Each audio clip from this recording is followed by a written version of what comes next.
So there may not be many leaves on trees still, but as you can see, wild garlic is everywhere here. And it smells so strong. I remember as a young chef, I was 17 at the time because I was driving, my old head chef would send me into the woodlands at like 6:37 in the morning to harvest a load of wild garlic for the kitchen to use at you know, springtime. And I just got my first car. I was so proud of it. And the head chef would make me fill it up with wild garlic, so for months after, the car would be stinking of garlic. It was a nightmare for me trying to find a girlfriend.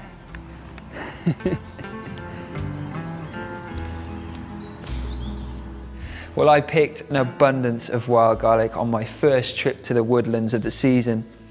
And there's so much more to come, and I can keep going back and forth whenever I need some more wild garlic. But I want to preserve this flavor for months and months and months to come. And a great way of preserving, obviously, is fermentation. So I want to tap in to the incredible cuisine of Korea and make a spin on kimchi, really. It's not a traditional kimchi by any means, but I'm going to give it a go with this wild garlic. Create something simple, using the power of fermentation that will just elevate the flavor and bring it to new levels, really. I hope. Anyway, I think what I'm going to do first is chop up a load of base ingredients. Some spring onions, some garlic, and some ginger. Actually, you don't need much garlic because it's a wild garlic kimchi. That's good for me because I'm on my last of my homegrown garlic. And these are very small cloves and they're a bugger to peel, so I'll probably just leave a load of peel in there. Rustic kimchi, who cares? I'll finally slice some carrots as well for a little crunch. And then also I'm going to add some apple that I'm going to finely slice for some sweetness. Now, in traditional kimchi, fish sauce is often used. To replace that, because I don't have fish, I'm going to use some nori, which is just the seaweed that you often see around sushi.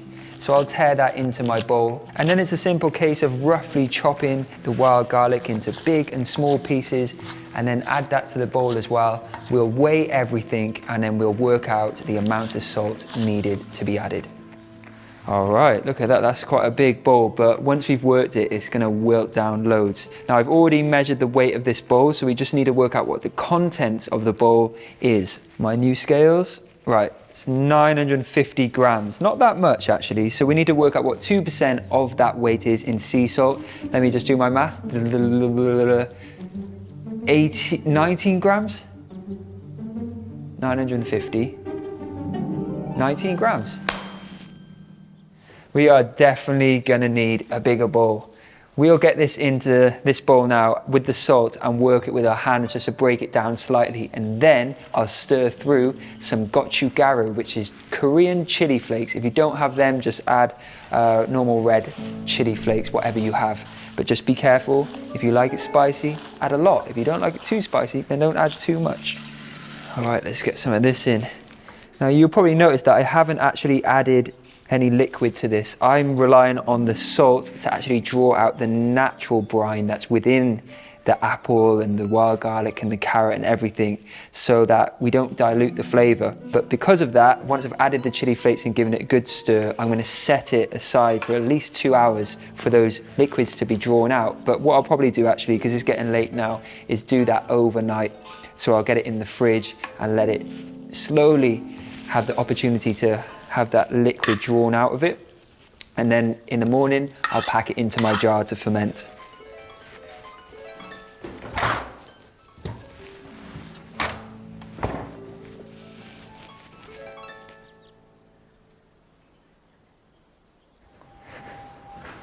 So my kimchi has been sitting in the fridge overnight, and I literally opened the fridge and was wafted with this hit of garlicky goodness. And it does smell absolutely beautiful. So I'm going to pack this into my sterilized jar now as tightly as possible. So just a word on the equipment.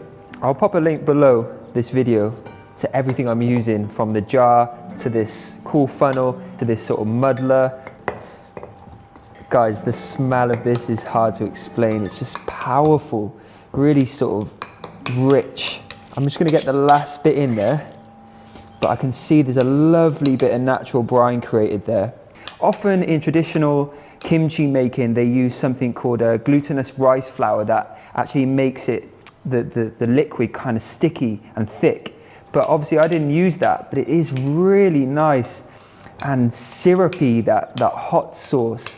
It's looking amazing. And just to cap this off now, I'm gonna use a piece of nori as a plug almost to keep everything submerged within that lovely kimchi brine. And then I'll put my fermentation weight on top, which is just this piece of glass really.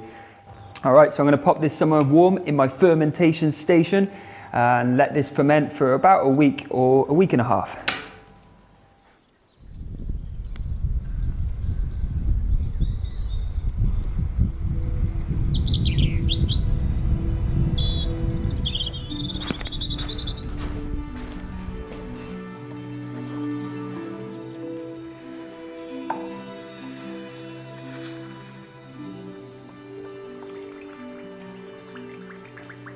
Yes, it didn't explode like I thought it was going to do, because all week it's been bubbling and it actually overflowed from the jar, but it's at the perfect fermentation stage now. I'm excited to give this a taste. Hand foraged wild garlic turned into a beautiful kimchi, hopefully.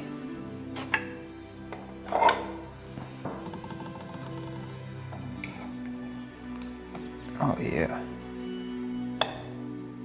Obviously serve this up with whatever you want.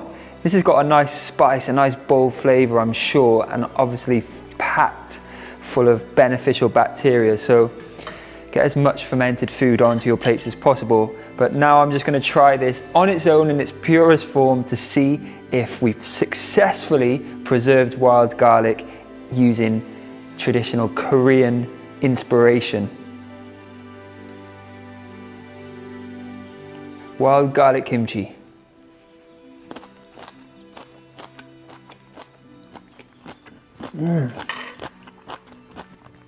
Wow, that has a meatiness that I did not expect. I don't know why it's meaty, but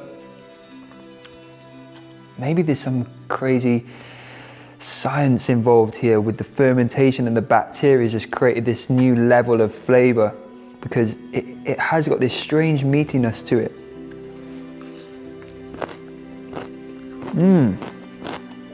I like this a lot.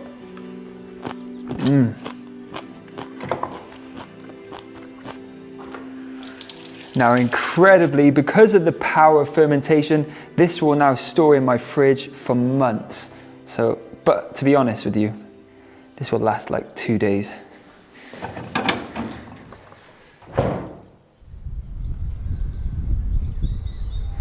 So with all that lovely wild garlic that I collected, I thought, why not, we just make a simple pesto.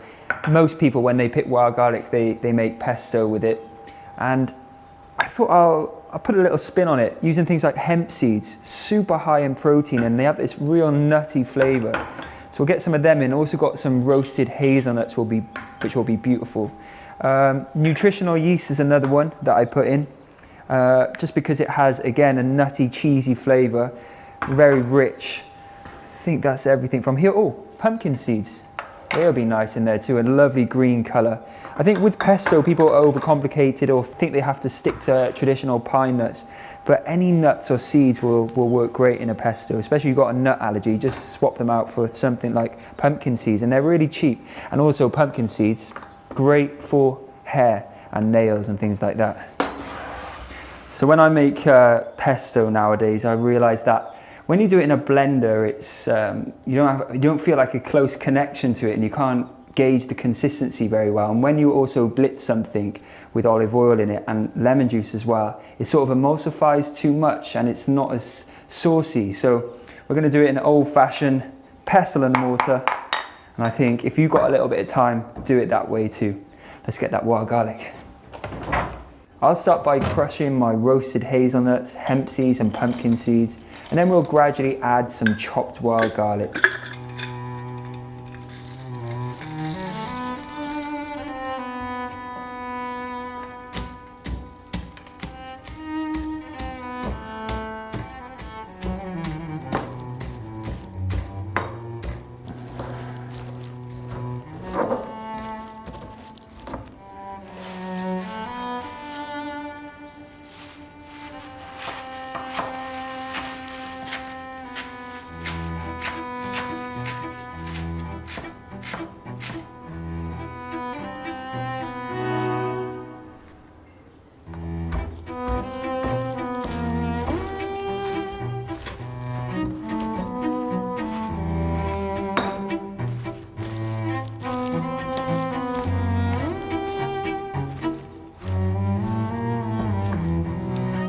I love it when you can see what's inside a pesto. So this is quite chunky and the color's so vibrant. We're gonna add some traditional pesto ingredients now. Lemon, extra virgin olive oil, salt, pepper, and my final ingredient is my homemade miso paste, which is packed full of a punch. This is gonna just give it that umami, beautiful richness that all pestos have thanks to Parmesan. I don't have dairy, so I'm gonna keep that out. But what I will do is share that miso recipe in the future, but it does take 9 months to make.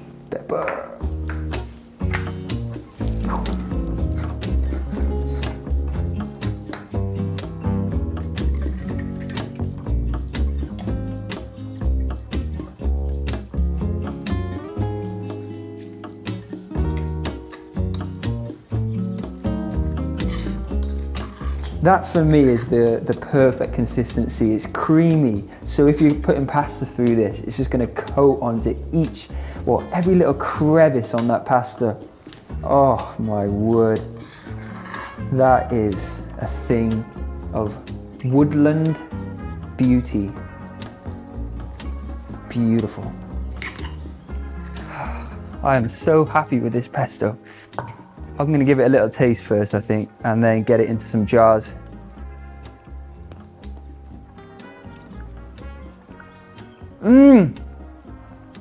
What I love about wild garlic is that it's not harsh, it's not like too peppery or bitter.